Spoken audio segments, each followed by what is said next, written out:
जय श्री श्याम दोस्तों, कैसे हैं आप सब भक्तों। आज हम निर्जला एकादशी की विधि जानेंगे और उनकी कथा सुनेंगे। निर्जला एकादशी जेठ सुदी एकादशी 11 को निर्जला एकादशी होती है। एकादशी के दिन सबको निर्जला एकादशी का व्रत करना चाहिए। जल भी नहीं पीना चाहिए। यदि बिना खाए नहीं रहा जाए तो फलाहार लेकर व्रत करे। एकादशी के दिन सब मटके में जल भरकर उसे ढक्कन से ढक दे और ढक्कन में चीनी व दक्षिणा फल इत्यादि रख दें। जिस ब्राह्मण को मटका दे उसी ब्राह्मण को एकादशी के दिन एक एक सीधा और शरबत दे। मेहंदी लगाकर, नथ पहनकर, ओढ़नी ओढ़कर सबको एकादशी के दिन बायना निकालना चाहिए। एक मिट्टी के मटके में जल भरकर ढक्कन में चीनी रुपया रखो। बायने के साथ आम रखकर और करवे पर रोली से साथिया बनाकर ढक्कन से ढक दो। फिर हाथ फेर कर सासू जी के पैर छूकर दे दो। इस तरह से करना चाहिए निर्जला एकादशी की विधि। शुरुआत ऐसे करते हैं और उसके बाद जो है आज के दिन चावल नहीं खाना चाहिए और उसके बाद जो है हाथ में चीनी के दाने ले लें और उसके बाद कथा सुने। 1 लोटा पानी का ले लें और चीनी के हाथ में दाने ले लें थोड़े से, या फिर तिल के दाने ले लें, क्योंकि यहाँ चावल हाथ में नहीं लिए जाते हैं तो आप इस तरह से ले लें। निर्जला एकादशी जब आप सारी एकादशी ना कर सके तो निर्जला एकादशी का बहुत ज्यादा महत्व है। बोलिए निगारस माता की जय।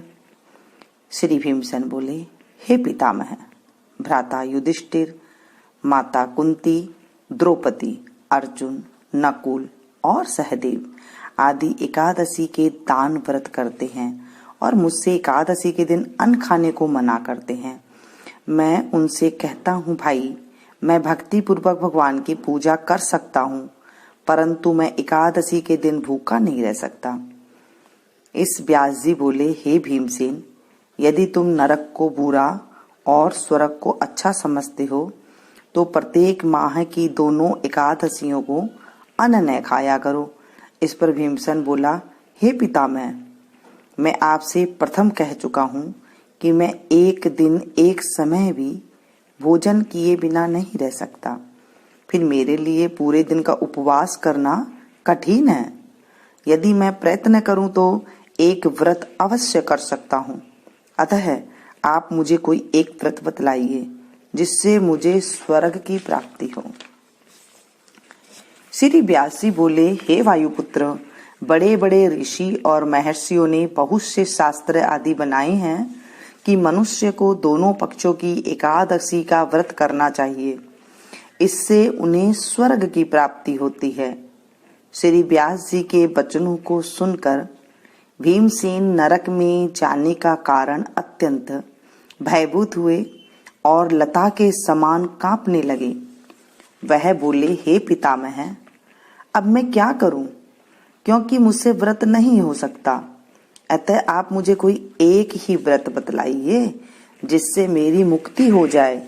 इस पर श्री व्यास जी बोले, हे भीमसेन, कृष्ण और मिथुन संक्रांति के मध्य में जेठ माह की शुक्ल पक्ष की एकादशी होती है, उसका निर्जला व्रत करना चाहिए। इस एकादशी के व्रत में स्नान और आचमन में जल वर्जित नहीं है, लेकिन आचमन में 3 मासे जल से अधिक जल नहीं लेना चाहिए। इस आचमन से शरीर की शुद्धि हो जाती है। आचमन में 7 मासे से अधिक जल मद्यपान के समान है। इस दिन भोजन करने से व्रत नष्ट हो जाता है। यदि सूर्योदय से सूर्यास्त तक मनुष्य जलपान न करे तो उसे 12 एकादशी के फल की प्राप्ति होती है। द्वादशी के दिन सूर्योदय से पहले ही उठना चाहिए और स्नान करके ब्राह्मण को यथा योगदान देना चाहिए। इसके पश्चात भूखे ब्राह्मण को भोजन कराना चाहिए। तत्पश्चात स्वयं भोजन करना चाहिए।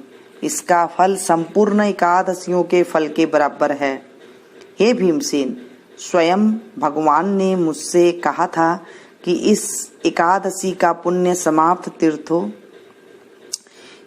तीर्थों और दोनों दानों के पुण्य के बराबर है। एक दिन निर्जल रहने से मनुष्य पापों से मुक्त हो जाता है। जो मनुष्य निर्जल एकादशी का व्रत करते हैं उसको मृत्यु के समय भयानक यमदूत नहीं दिखते हैं। उस समय भगवान विष्णु के यमदूत स्वर्ग से आते हैं और उनको पुष्पक विमान पर बैठाकर स्वर्ग ले जाते हैं। अतः संसार में सबसे श्रेष्ठ निर्जला एकादशी का व्रत है। अतः यत्न पूर्वक इस एकादशी का निर्जल व्रत करना चाहिए। उस दिन ओम नमो भगवते वासुदेवाय मंत्र उच्चारण करना चाहिए। व्यास देव जी के ऐसे वचन सुनकर उसने निर्जल व्रत किया। इसी एकादशी को भीमसेनी या पांडव एकादशी भी कहते हैं। निर्जल व्रत करने से पहले भगवान की पूजा करनी चाहिए और उनसे विनय करनी चाहिए कि दूसरे दिन भोजन करूंगा। मैं इस व्रत को श्रद्धा पूर्वक करूंगा, इससे मेरे सब पाप नष्ट हो जाते हैं। इस दिन एक बड़े वस्त्र से ढककर स्वर्ण सहित दान करना चाहिए। जो मनुष्य इस व्रत को 2 प्रहर में स्नान तप आदि करके करते हैं उनको करोड़ों फल स्वर्ण के दान का फल मिलता है। जो मनुष्य इस दिन यज्ञ होम आदि करते हैं उसका फल वर्णन नहीं हो सकता। इस निर्जला एकादशी के व्रत से मनुष्य विष्णु लोक को जाता है। जो मनुष्य इस दिन अन्न खाते हैं उन्हें चांडाल समझना चाहिए, वे अंत में नरक में जाते हैं। ब्रह्म हत्यारे, मद्यपान करने वाले, चोरी करने वाले, 3 गुरु से द्वेष करने वाले, असत्य बोलने वाले इस व्रत को करने से स्वर्ग को भी चले जाते हैं। हे कुंती पुत्र, जो पुरुष या स्त्री इस व्रत को श्रद्धा पूर्वक करते हैं उनका निम्नलिखित कर्तव्य है। उन्हें सर्वप्रथम विष्णु भगवान की पूजा करनी चाहिए, तत्पश्चात गो का दान करना चाहिए। उस दिन ब्राह्मणों को दक्षिणा, मिष्टान आदि देना चाहिए। निर्जला के दिन अन्न, वस्त्र, छत्र, उपानह आदि का दान करना चाहिए। जो मनुष्य इस कथा को प्रेम पूर्वक सुनते व पढ़ते हैं उनको स्वर्ग की प्राप्ति होती है। बोलिए एकादशी मैया की जय, विष्णु भगवान की जय, निर्जला एकादशी की जय। इसके बाद जो है हमें कमल नेत्र का पाठ करना चाहिए और उसके बाद आरती करनी चाहिए। श्री कमल नेतर कटि पीताम्बर अधर मुरली गिरधरम मुकुट कुंडल करल कुटिया सांवरे राधेवरम कूल यमुना धेनु आगे सकल गोपियों के मनहरम पीत वस्त्र गरुड़ वाहन सुख नित सागरम करत केल कलोल निस दिन कुंज भवन उजागरम अचल अमर अडोल निस चल पुरुषोत्तम अपरापरम दीनानाथ दयालु गिरिधर कंस हिरनाकुश हरम गल फूल माल विशाल लोचन अधिक सुंदर केशवम वंशीधर वसुदेव छल्यो बलि चलो हरि वामनम जल डूबते गजराकलीनो लंका छेदो रावणम सपत दीप नव खंड 14 भवन किनो राम जी एक पलम द्रौपदी की लाज राखी कहाँ लो उपमा करम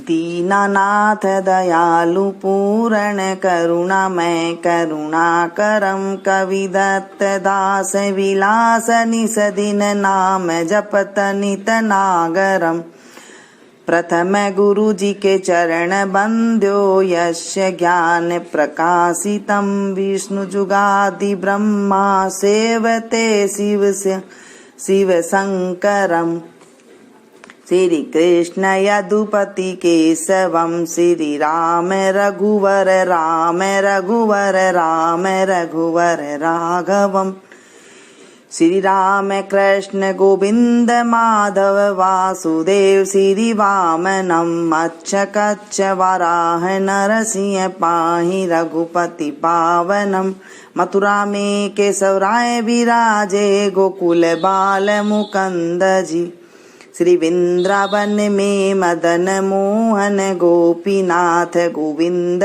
जी धन्य मथुरा धन्य गोकुल जहाँ श्रीपति अवतरे धन्य यमुना का नीर निर्मल ग्वाल बाल सखावरे नवनीत नागर करत निरंतर शिव विरंचि मन मोहितम कालिंदी तट करत क्रीडा बाल अद्भुत सुंदरम ग्वाल बाल सब सखा विराजे संगे राधे भामिनी वंशी वट तट निकट यमुना मुरली की टेर सुहावनी बजराधे रघुवंश उत्तम परम राजकुमार जी सीता के पति भक्तन के गति जगत प्राण आधार जी जनक राजा परण राखो धनुष बाण चढ़ावई सतीय सीता नाम जाके श्री राम चंद्र प्रणाम ही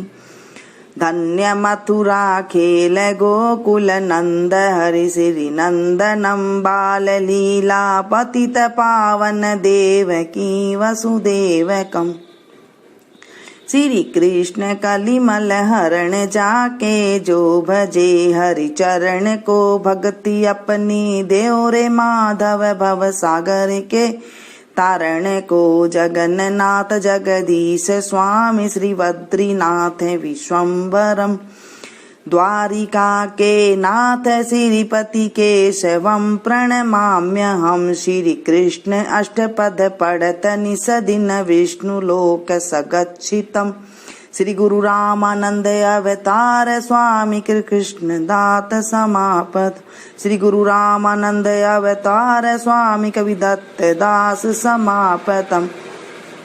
विष्णु भगवान की जय। इस तरह से हमें करना चाहिए और उसके बाद जो है हमें आरती कर लेनी चाहिए। आरती आप जगदीश की भी आरती कर सकती हैं या विष्णु भगवान की आरती कर सकती हैं। जय जगदीश हरे ओ स्वामी जय दीनानाथ हरे भक्ति जनों के संकट क्षण में दूर करे। जय जगदीश हरे जो ध्यावे फल पावे दुख बिन से मन का सुख संपत्ति घर आवे कष्ट मिटे तन का। जय जगदीश हरे। माते पिता तुम मेरे शरण गहूँ मैं किसकी ओ स्वामी शरण गहूँ मैं किसकी तुम बिन और न दूजा आस करूँ मैं जिसकी। जय जगदीश हरे। तुम हो एक अगोचर सबके प्राणपति ओ स्वामी सबके दयापति किस विध मिलूं दया मैं तुमसे कुमति। जय जगदीश हरे। तुम पूर्ण परमात्मा तुम अंतरयामी ओ स्वामी आप अंतरयामी पार ब्रह्म परमेश्वर तुम सबके स्वामी। जय जगदीश हरे।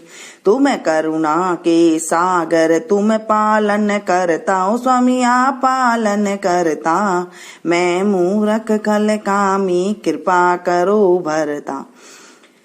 जय जगदीश हरे। तुम हो एक अगोचर सबके प्राणपति ओ स्वामी सबके दयापति किस विध मिलूं दया मैं तुमको मैं कुमति। जय जगदीश हरे। दीन बंधु दुख हरता ठाकुर तुम मेरे स्वामी रक्षक तुम मेरे अपने हाथ उठाओ शरण पड़ा मैं तेरी। जय जगदीश हरे। विषय विकार मिटाओ पाप हरो देवा सरदा भक्ति बढ़ाओ संतन की सेवा। जय जगदीश हरे। जय जगदीश हरे। स्वामी जय दीनानाथ हरे भक्त जनों के संकट क्षण में दूर करी। जय जगदीश हरे। विष्णु भगवान की जय। निर्जला एकादशी की जय। इस तरह करनी चाहिए। दोस्तों पसंद आए तो प्लीज एक लाइक जरूर दीजिए, इसे ज़्यादा से ज़्यादा शेयर कीजिएगा। मिलती हूँ फिर से एक नई कथा के साथ।